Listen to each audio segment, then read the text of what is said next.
Hey there, and welcome back to PCOS Unfiltered, where we ditch the fads and get real about healing with PCOS. I'm your host, Lindsie, and today's episode is extra special because I'm joined by Dr. Anya Szigeti, a chiropractic internist specializing in functional medicine and nutrition. We're diving into the role of gut health on hormones and PCOS. You're going to walk away with real-world insights, a few laughs, and lots of empowerment. So let's jump in.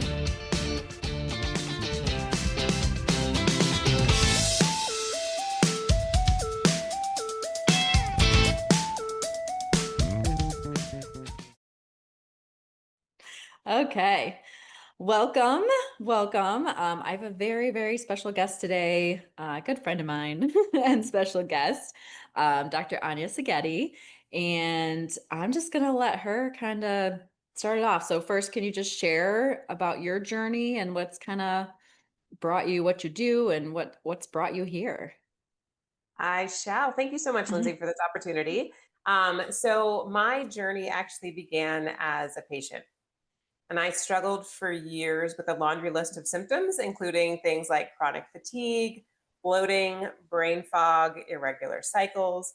And then I was eventually diagnosed with Hashimoto's thyroiditis. Unfortunately, conventional medicine or allopathic medicine really only had one thing for me, and that was medication. And I didn't see that as a real solution because I felt like there was more.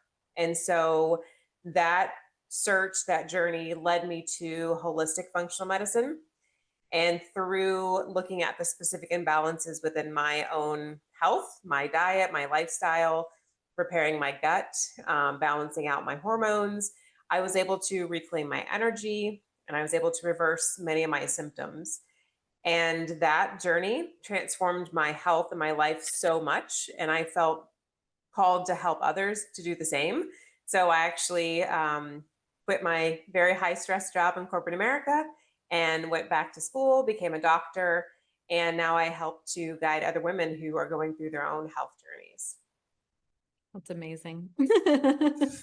And then through some connections a long, long time ago. No, it's crazy. It's been a little while, but yeah, we met and then it was very serendipitous, I think, when we met because I was struggling with a lot of those kind of similar things myself. And yeah, and then it's just gone on since then. Um, so yeah, was there a defining moment when you realized how the gut plays such a huge role in overall health? Yes, and unfortunately for me, with my journey, it was after years of trial and error, jumping from like doctor to doctor, being referred to different specialists, and not really getting any answers from any of them.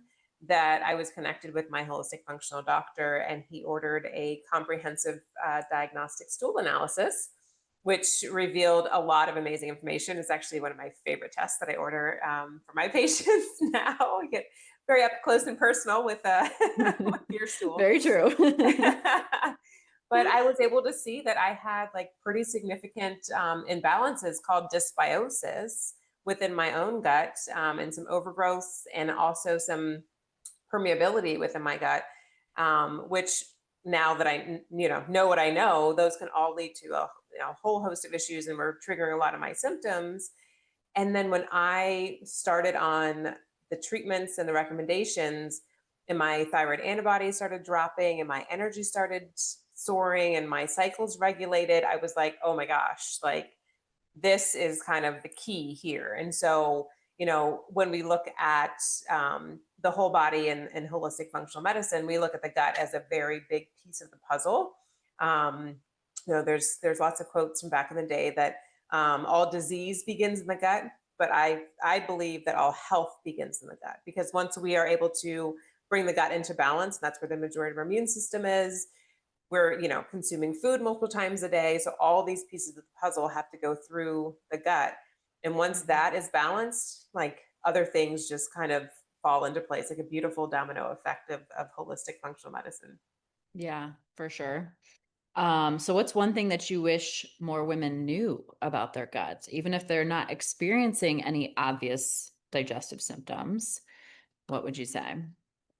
I would say one of the biggest things is that just because you don't have an overt symptom doesn't mean you don't have an imbalance. So a lot of times we look at or think of, the commercials where you have like gas, bloating, diarrhea, acid reflux. So those you're like, oh, that's definitely something going on with my gut. But what about anxiety, brain fog, joint pain, fatigue, skin problems, thyroid imbalance, hormone imbalances? Those can all stem from an imbalanced gut. So it's a very important piece of the puzzle that affects, our mental health, our cognitive function, our immune system, literally everything. And so that's something that I was so thankful that my doctor, my holistic functional doctor, checked for me. And that is one of the main areas that I check with the majority of my patients too, just because it's, can cover so many pieces of the puzzle. So just because you don't have an overt symptom that you'd say would tie right to the gut doesn't mean you don't have a gut imbalance. Yeah. That was like one big thing for me because like knowing what I know now and looking back, there Hmm. were definitely some things that I'm like, yeah, like my body was trying to tell me something back then, but I just Yeah. wasn't listening. But also, I think because, yeah, traditional medicine doesn't associate some of those symptoms, like they just don't look at the overall picture, you know? Hmm. So I talk a lot about skin, I feel like a lot, like with my clients, I've mentioned it on other podcasts, um, and how the skin is saying so much. But when you go to a doctor, a dermatologist, whatever, because you have some little rash, they're just like, here's Hmm. the cream.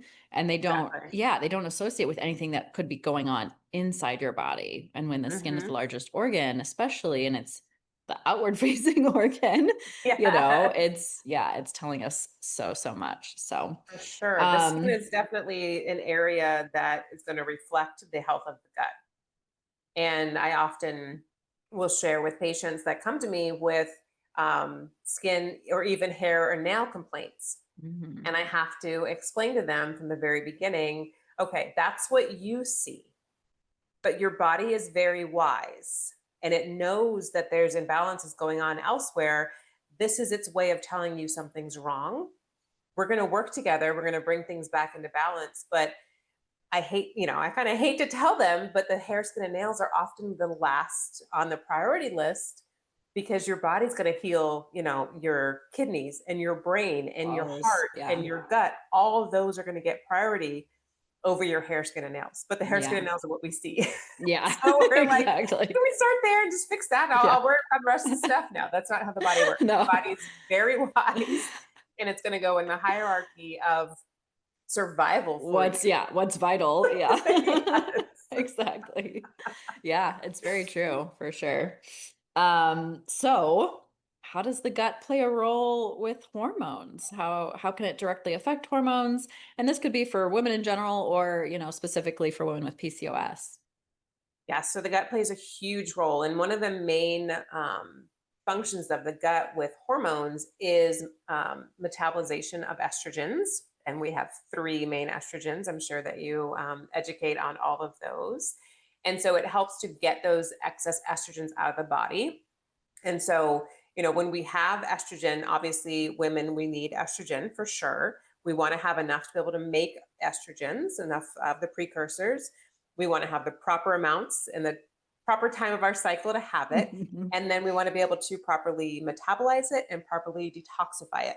And so the gut plays a huge role with that because otherwise, we have excess estrogen hanging around, and that can cause estrogen dominance and other hormone imbalances, which we don't want.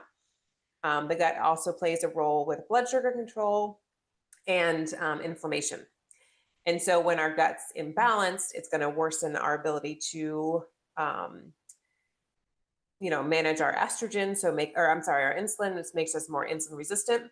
It can trigger chronic inflammation throughout the entire body, which is the foundation of literally everything that we don't want, including PCOS and Hashimoto's thyroiditis, unfortunately.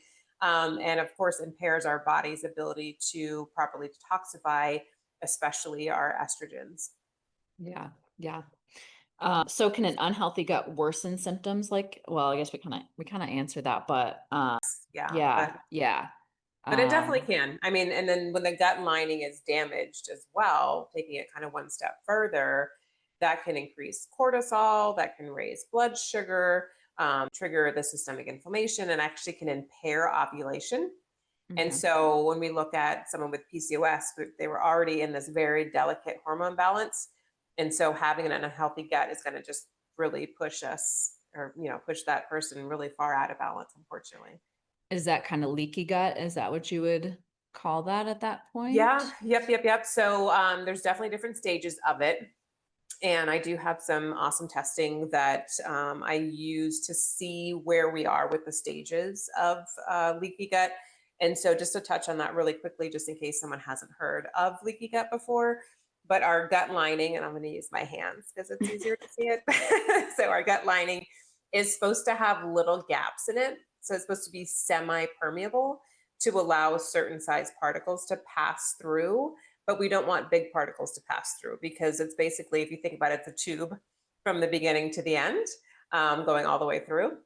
And so we want to make sure that the really small particles can get out into systemic circulation, but the bigger particles are staying in so that the body can properly break them down and absorb them. But what happens is through stress and over the counter medications or prescription meds, even birth control, alcohol use, all these different things, traumas in our life can break that lining down. And then we have big gaps in the gut lining. And then larger particles can pass through into systemic circulation and cause, at just a baseline, is going to cause systemic inflammation throughout the body. But it can also trigger things, unfortunately, like Hashimoto's thyroiditis. So one of the tests that I use pretty commonly now looks at different proteins. Are we breaking down the lining? Are we breaking down the structure, like structural breakdown of the gut? So I can see how advanced the damage is with leaky gut.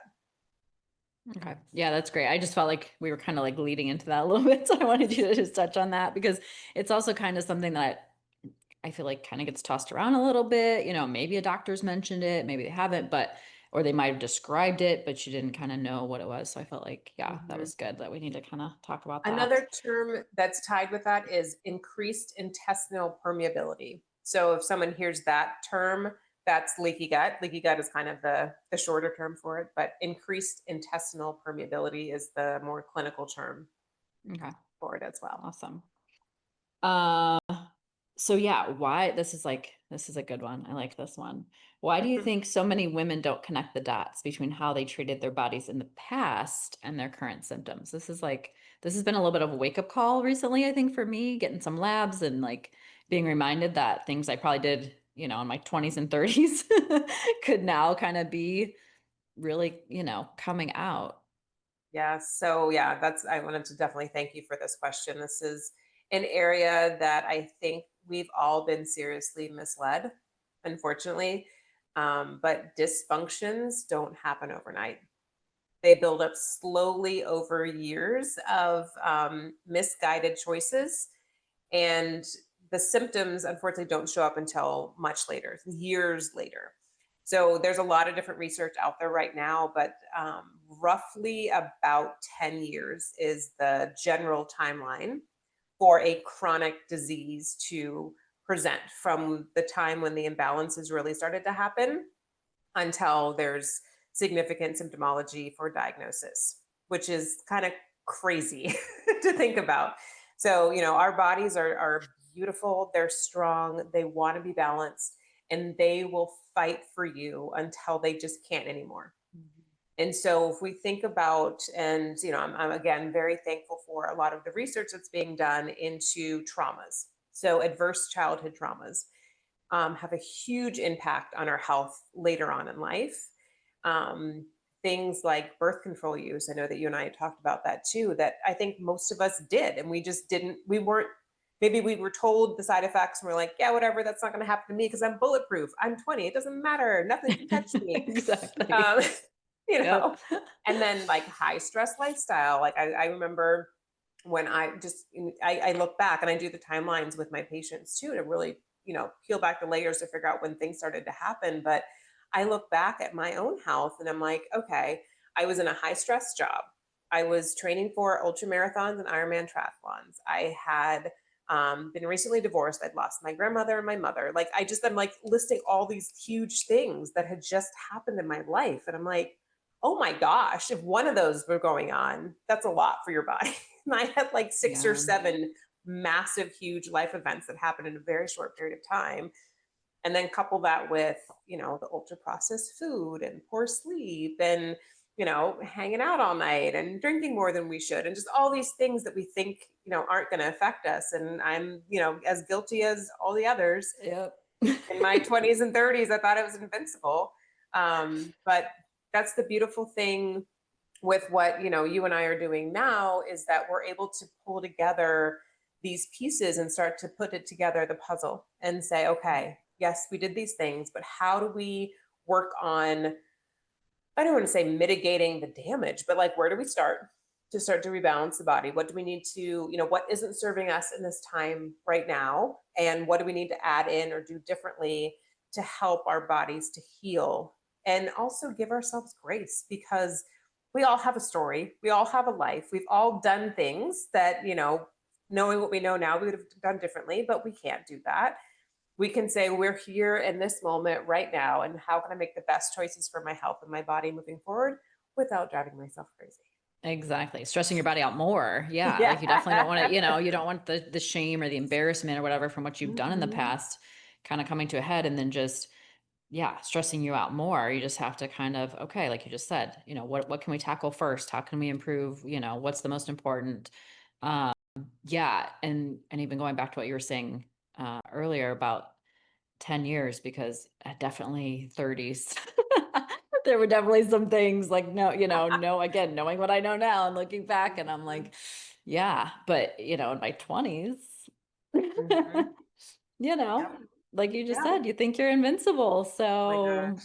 yeah, Yes. but definitely started seeing a lot of it, the digestive issues, and then even the effects of the birth control now, Mhm. I think played a role in all of that too. So For sure. yeah. Yeah, I looked Um up some of the side effects of some of the birth control that I used, and it was terrifying. Like, I'm some of them have like, black box warnings now. yeah. And the So thing don't use was them like, over 2 years, and I used one of them for like 9, and I oh, was like, I "Oh, was on my cool." yeah, I was on mine for like 20 some Yeah. years. Yeah. Yeah, yeah. I'm like, I don't think I want to look at that. But the thing was too, like my doctor was like, "Oh, well, you actually have a reduced chance of breast cancer and all, ovarian cancer or whatever." Yeah. Because I think she just wanted me to be on it. And then even when I've like had first talked to her about getting off of it, she kind of like shamed me into getting off of it. Okay, so what are some ways that past gut damage or years of poor self-care can manifest years later as PCOS symptoms or other, hormone dysfunction? Yeah. So as we kind of talked about with the damage to the gut lining, um, even one round of antibiotics in our lifetime can completely change the entire terrain of the gut, which is just like mind blowing to me, especially thinking about, obviously my parents did the best that they could, but anytime we were sick, we were on antibiotic. And so now I know like how damaged my gut was before, I even had the choice to be able to make those decisions for Mhm. myself, which is kind of, um, unfortunate to see when we look back, but empowering in a way now to say that yes, this happened to me, but I can do something about it now. But things like chronic stress, like we talked about, the adverse childhood traumas, nutrient poor diets, so having the ultra processed food, for sure, these all alter and damage the microbiome and damage the gut lining. And so this leads to leaky gut, this leads to inflammation, blood sugar instabilities, thyroid dysfunction, PCOS. But the kind of the big picture with this is death by a million small cuts. So this isn't one time, because one little cut, our body is brilliant. It can heal, it'll repair. 100 cuts, our body's still doing it. 1,000 cuts, our body's struggling, but it's hanging on. And then we go to college, or we get our first job, or we're, entering into motherhood. We have relationship stress. We're eating ultra processed foods. We're up all night. We're having alcohol. We're having medications. We have trauma. All this stuff piles up. our immune system's weakened, our response is dampened down, and it, reduces the resilience of our immune system. And so this becomes a huge issue because then our body isn't able to bounce back as Mhm. much. And so every little assault cuts a little deeper. And then we look at things like toxic personal care products that we slather on every day and toxic food and beverage products that we're consuming multiple times a day. And then toxic relationships, toxic social media, news, unachievable expectations that we put on ourselves or society puts on us. All of this is slowly reducing our resilience and allowing every single cut to penetrate a little deeper, depletes our resources more, weakens our defenses, leaves us vulnerable. And Mhm. so, unfortunately, chronic diseases don't happen every night, fortunately or unfortunately. But the what is misunderstood or misinformed is that this isn't, this is the result of all these little choices that we've made through decades of the little cuts and little assaults. Yeah. And sometimes it just takes that one thing to just tip it right over the edge. Straw that broke the camel's back, like Yeah. literally, Yep. just Yeah. crazy because you're like, oh, Yeah. that's one thing that caused it, and you're like, Yeah. no, it was the Yeah. thousand things, and that was the one that you noticed. Yeah. Exactly. Yep. Yeah. I mean, I loved like when we first started working together because you even asked about, how long was I breastfed? And, like going back to, to birth. Um, because like you just mentioned about the antibiotics, I mean, I was on amoxicillin, I think like every 6 months for like a few years because I had strep throat. And then I came to a point where they didn't even test me anymore. They're like, well, she probably just has it. She has it all the time. So we're just going to put her on another set of antibiotics. And yeah. And that was probably, like you said, a few of those cuts. Um, and then like, I know for me, it was COVID, I think, was the final. Like I said, looking back now, yes, there were lots of cuts, but then it was COVID because we had the gym stressed out because we had to close the gym. Nobody knew what was going on. We didn't know what this thing was. And then, yeah, that's when I had the joint pain and started the gluten, intolerance and all that stuff. And yeah, so it definitely wasn't just that period of time, those couple months. It was like, Right. years and years before that for sure. Yeah. Yeah. And when we look Um, to, how we were delivered, which again isn't our choice, right? That's our mother's mhm, choice and their doctor's choice, and what's the best decision in that moment of time. But if we aren't born vaginally, that is setting us up for an imbalanced immune system from birth. And so that's why I ask those questions, because I need to know, how far back do we have imbalances? Is this from yeah, the day you were born? And yeah. then, I have some patients that breastfeed their children for a year. I have some that do 2 years. And I know like that is a huge, again, like there's a balance with everything. That's a huge stress on Mhm. the mother. I mean, yes, it's giving amazing nutrients to the child, but like that's a time stress, nutrient stress, depleting the mother. So there's like all these other factors to look at when you look at those pieces of the puzzle. But we know for a fact vaginal birth and at least 6 months, ideally a year of breastfeeding is the research based of having the strongest immune system. Um, Yeah. so yeah. Yeah. I'm glad you brought up that birth part because like I've heard this throughout like in other podcasts even and stuff too. Um, and knowing what I know from being in healthcare for as long as I was, how women schedule C-sections or their doctors want to schedule a C-section because it's convenient, for them or the mother. You have more control, all this stuff, but you don't realize, yeah, how much more beneficial it could be just having a natural, vaginal birth. But I feel like that was a big trendy thing. I mean, I haven't worked at the bedside, worked in a hospital in several years now, but I do remember just talking to a lot of women, seeing a lot of women that it was just the trend was kind of like, yeah, we're just going to schedule a C-section, around this time. Wow, what an amazing conversation. Big thanks to Dr. Anya for sharing her time, her wisdom, and her heart with us today. I hope you're feeling as inspired and empowered as I am. If you'd like to connect with Dr. Anya, you can find all the info in the show notes. And if you love today's episode, don't forget to subscribe, share it with a friend who needs to hear it, and leave a quick review. It helps us reach even more amazing women just like you. Until next time, keep nourishing your body, healing your heart, and thriving, unfiltered and unstoppable.